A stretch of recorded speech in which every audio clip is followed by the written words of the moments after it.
Hello friend, कैसे हैं मेरे फौजी भाइयों। आपसे आप लोग को इसमें मैथ का सेशन लेकर आ गए हैं। मैथ का आप लोग को क्लास कराए जाएंगे। और मैथ के लिए आर्मी जीडी, जो बच्चे आर्मी जीडी की तैयारी करते हैं उनके लिए बहुत ही सुनहरा मौका है कि मैथ यहाँ से आप लोग कंप्लीट कर ले। ठीक है, तो आर्मी के लिए आप लोग जो भी बच्चे तैयारी करते हैं वो कृपया जल्दी से जल्दी जुड़िए इस चैनल से, और चैनल को नए हैं तो चैनल को सब्सक्राइब कर दें। तो चलिए आज का पहला मैथ का क्वेश्चन देखते हैं। तो मैथ का क्वेश्चन है, पहला रीजनिंग क्वेश्चन है। इसमें 20 आपको क्वेश्चन कराए जाएंगे जिसमें आप लोग को सॉल्व करना है, और खुद से भी पहले सॉल्व करना है और फिर मेरा सोल्यूशन देखना है और आंसर को बताना है।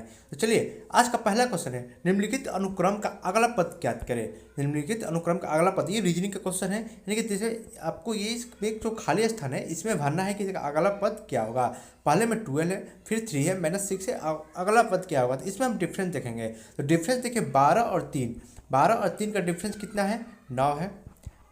और 3 और -6, 3 और -6 का डिफरेंट कितना है ये देखना है। तो 3 और -6 का जो डिफरेंट है, देखिए यहाँ 3 से 1 में कितना डिफरेंट है, 3 का। अब 3 से फिर माइनस में जा रहा है तो -6 हो गया और फिर +3 हो गया, यानी कि 9 का। इसमें भी 9 का डिफरेंट है। ओके, फिर देखेंगे हम इसमें, फिर डिफरेंट देखिए -6, यानी कि आपको मालूम चल गया। तो 12 और 3 में 9 का डिफरेंट है, 3 और -6 में भी 9 का डिफरेंट है, और -6 से जितने आगे के डिफरेंट में -9 का ही डिफरेंट होगा। तो 6 में प्लस हम 9 जोड़ेंगे तो कितना आएगा, 15, यानी कि 50। और 50 में आप देखिएगा तो यहाँ आप 50 रखेंगे, लेकिन केवल 50 नहीं होगा। ओके, ये चीज़ को, बात को ध्यान रखना है, क्योंकि -6 है, -6 है तो -6, -7, -8, -9 ऐसे चला जाएगा तो -9 हो जाएगा, तो -50 हो जाएगा। ठीक है, तो माइनस यहाँ 50 रखेंगे तो -6 और -50 के मध्य में कितना का डिफरेंट है, -9 का। तो ये चीज़ आपको यहाँ सॉल्व होता है। तो इसका होगा ऑप्शन नंबर कितना, ऑप्शन नंबर बी, -50 इसका आंसर हो जाएगा। ठीक है दोस्तों, तो -50 इसका आंसर हो जाएगा। आई होप कि आप लोग सॉल्व किए होंगे। आते हैं नेक्स्ट। चलिए दोस्तों, मैथ का दूसरा प्रश्न आ चुका है। दूसरा प्रश्न आपको एकदम बिल्कुल सिंपल है, पाइप एवं टंकी से क्वेश्चन है। आपको आर्मी जीडी का जब एग्जाम देने जाइएगा तो आप लोग ऐसे ही क्वेश्चन आएंगे, और शॉर्ट तरीके, जितना ही शॉर्ट तरीका से आप बनाएंगे उतना ही आपके लिए बेटर होगा। यानी कि आप यहाँ देख सकते हैं, 2 नल और एक टैंक को क्रमशः 10 घंटे और 15 घंटे में भरते हैं। 2 नल हैं जो 10 घंटे और 15 घंटे में भरते हैं। यदि दोनों नलों को एक साथ खोल दिया जाए तो टैंक को भरने में कितना समय लगेगा। एकदम सिंपल क्वेश्चन है, यानी कि ए एक नल है जो कि 10 घंटा में भर रहा है, बी एक नल है जो कि 15 घंटा में भर रहा है। एकदम ध्यान से आप लोग सुनिएगा दोस्तों, आप लोग को बिल्कुल अच्छे तरीके से हम समझाने की कोशिश करेंगे, आप लोग को समझ में आएंगे। और मान लीजिए 1 आवर में, यानी कि 1 घंटा में ये जो नल है 1/10 घंटा में भरता है, और बी जो नल है वो 1/15, यानी कि 1 घंटा में 15 घंटे में नल को भरता है। अब यहाँ पे देख लीजिए, कटा दीजिए, अगर कटने लायक है तो इसमें कि 5 से कट जाएगा 2, 5 से कट जाएगा 3। अब यहाँ देखिए बराबर 1/6, यानी कि 6 घंटे।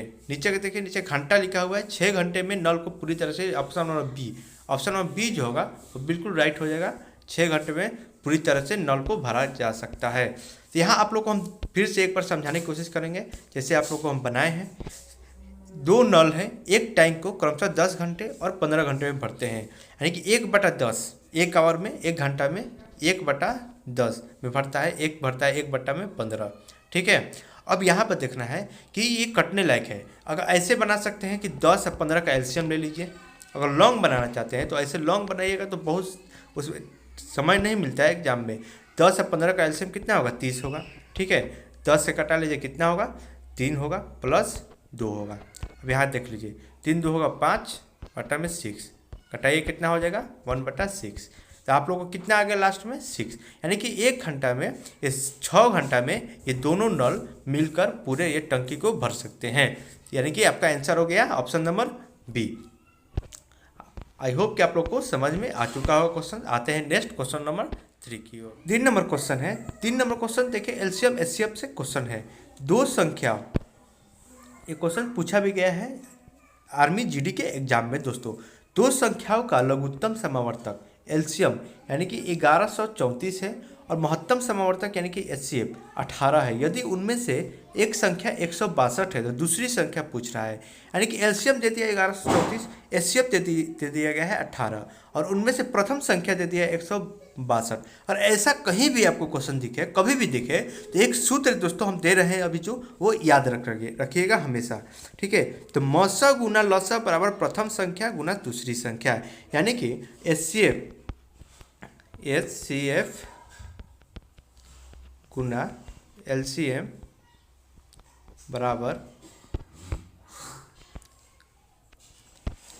बराबर आपको हो जाएगा प्रथम संख्या गुना दूसरी संख्या।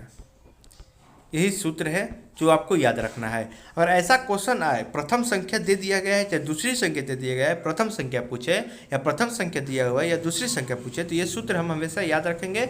इस सूत्र की सहायता से हम बना सकते हैं। तो एचसीएफ आपका कितना दिया हुआ है? 18, ठीक है, 18 दिया हुआ है एचसीएफ। एलसीएम कितना दिया है आपको? एलसीएम दिया गया है 1134 बराबर प्रथम संख्या कितना दिया गया है? 162 अगुना एक्स लिख दीजिए, यानी कि एक्स हमको यहाँ का ज्ञात करना है। अब यहाँ देखिए, बहुत ही आसान तरीका से ये भी बनेगा, उतना भी ज़्यादा हार्ड नहीं है मैथ। 11 गुना यानी कि 18 गुना 1134 दिया हुआ है और ये बाटा में आ जाएगा, इस साइड लगेगा तो 162 गुना एक्स, ये लिख दीजिए बराबर में एक्स। अब यहाँ कटा दीजिए जो कटने लगे है, 18 9 162 होता है, ठीक है, और 9 से इसमें भागा दीजिएगा तो कितना आएगा? 1134 में 9 से जब भागा दीजिएगा तो आप लोग का आ जाएगा 126 बराबर एक्स, यानी कि एक्स बराबर आपको क्या निकल गया? 126। अब 126 देखिए कि दिया है कि नहीं क्वेश्चन में, 126 देखें, हाँ 126 दिया हुआ है, ऑप्शन नंबर ए हो जाएगा 126 आपका आंसर होगा। दूसरी संख्या x बराबर 126 निकल गया। फिर से हम एक बार दोहरा दे रहे हैं, दो संख्याओं का लघुत्तम समावर्तक दिया है, एलसीएम दिया गया है 1134, एचसीएफ दिया गया है 18, ठीक है। यहाँ पे आप लोग को एक सूत्र याद करना है, एचसीएफ गुना एलसीएम बराबर प्रथम संख्या गुना दूसरी संख्या। अब यहाँ पे आप लोग को एचसीएफ लिख देना है, कितना दिया हुआ है क्वेश्चन में? 1134 दिया हुआ है, एलसीएम दिया हुआ है, प्रथम संख्या 162 दिया गया, एक्स निकालना है, एक्स याद करना है आप लोग को। अब यहाँ देखिए हम कैसे निकाले हैं, 18 गुना 1134, इसको हम बाटा में ला दिए हैं। जब बाटा में लाएंगे तो 162 हो जाएगा, इधर हो जाएगा एक्स हो जाएगा।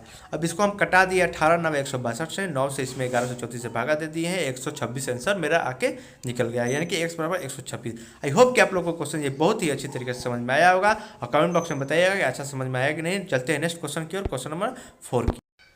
क्वेश्चन नंबर 4 है, ये एक कार्य को 15 दिन में पूरा करता है। एक है जो काम को 15 दिनों में पूरा करता है, बी एक जो है वो काम को 30 दिनों में पूरा करता है। और ए और बी जब दोनों मिलकर काम करते हैं तो कितने दिनों में काम को पूरी तरह से समाप्त कर पाएंगे? तो यहाँ पे देखने वाली बात है कि ए एक काम को 15 दिनों में, यानी कि एक काम को ए जो करता है 1/15, यानी कि एक दिन में वो, मतलब एक काम है ये, अब 15 दिनों में क्या करता है? पूरा करता है। वहीं पे बी है, उसी काम को मतलब 1/30 दिनों में पूरा करता है। तो इसका एकदम एलसीएम ले लीजिए, एलसीएम लेके सॉल्व कीजिए, आपका आंसर एकदम रेडी है। जैसे कि 15 और 30 का एलसीएम लीजिएगा, कितना होगा? 30। इसमें कितना हो गया? 2 प्लस 30 से कम 1 ओके। तो यहाँ पे हो 3/30, अब इसको कटा लीजिए 1/10, यानी कि एक दिन में ये दोनों अगर मिल के काम करें तो 10 घंटा 10 दिनों में एक काम को कितना है? 10 दिनों में क्या करेंगे? पूरा कर लेंगे। यानी कि इसका राइट आंसर होगा option number B. Option number B जो होगा इसका राइट आंसर होगा, ठीक है। यानी कि जो ए और बी दोनों मिलकर काम करते हैं तो 10 दिनों में एक काम को पूरा कर पाएंगे। और यानी कि फिर से हम समझा देते हैं, उसी काम को एक काम 15 दिनों में करता था और बी उसी काम को कितने दिनों में? 30 दिनों में करता था, ठीक। और दोनों का हम एलसीएम ले लिए, 15 और 30 का 30 हो गया, फिर कटा लीजिए, 2 और 1 होगा 3, 3/30 आया, ये दोनों कट जाएगा, 1/10, यानी कि एक काम को 10 दिनों में ये दोनों मिलकर पूरा करेंगे। ओके, आई होप कि आप लोगों को क्वेश्चन अच्छी तरह से समझ में आ चुका होगा। आते हैं नेक्स्ट क्वेश्चन नंबर 5 की ओर बढ़ते हैं। 5 नंबर जो क्वेश्चन है दोस्तों, निम्नलिखित भिन्न शुद्धम अंकीय मान चुने। इसका अंकीय मान चुनना है, यानी कि 2/3 है, इसके बराबर में क्या होगा। अब ये बहुत सिंपल क्वेश्चन है, एकदम अब मुंह में बोल देगा आदमी। जैसे 2 है, 3 से भागा देंगे तो इसका अंकीय मान कितना होगा।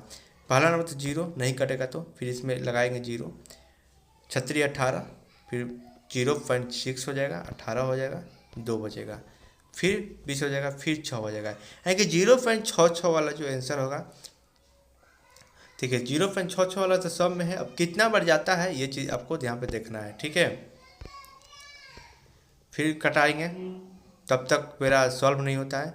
6, फिर 18 लेंगे, फिर 2 आएगा, फिर 6 आएगा, फिर यहाँ 20 आ जाएगा, फिर 18 लेंगे, यानी कि इसका अंत नहीं है। ठीक है, इसका अंत नहीं है, यानी कि इसका आंसर जो होगा ऑप्शन नंबर डी। आंसर जो होगा दोस्तों ऑप्शन नंबर डी इसका आंसर होगा राइट। ठीक है, क्योंकि इसका कोई अंत नहीं हो रहा है, लास्ट में 2 बच ही रहा है, और फिर 0 लगाएंगे तो यहाँ पे 6 हो ही जाएगा। इसका नंबर ऑप्शन नंबर डी होगा। ठीक है, 5 का। आई होप कि आप लोग समझ गए होंगे। चलिए आज के लिए इतना ही रहने थे 5 ही क्वेश्चन, और आगे आप लोग को अच्छे से तरीके से हम आप लोग को पढ़ाएंगे, और मैथ का क्लास इस पर कंटिन्यू रहेगा। अभी फिलहाल में नहीं रहेगा, लेकिन कंटिन्यू रहेगा। और इस चैनल पे अगर नए होंगे सब्सक्राइब कीजिएगा। स्पेशल एकदम फिक्स आर्मी की तरह आपको पढ़ाई किएगा, यानी कि इस चैनल से आप जुड़े रहेंगे तो आर्मी में एकदम ज्वाइन होना आपका फिक्स होगा। ठीक है, आपका 2021 में। चलिए रहने देते हैं।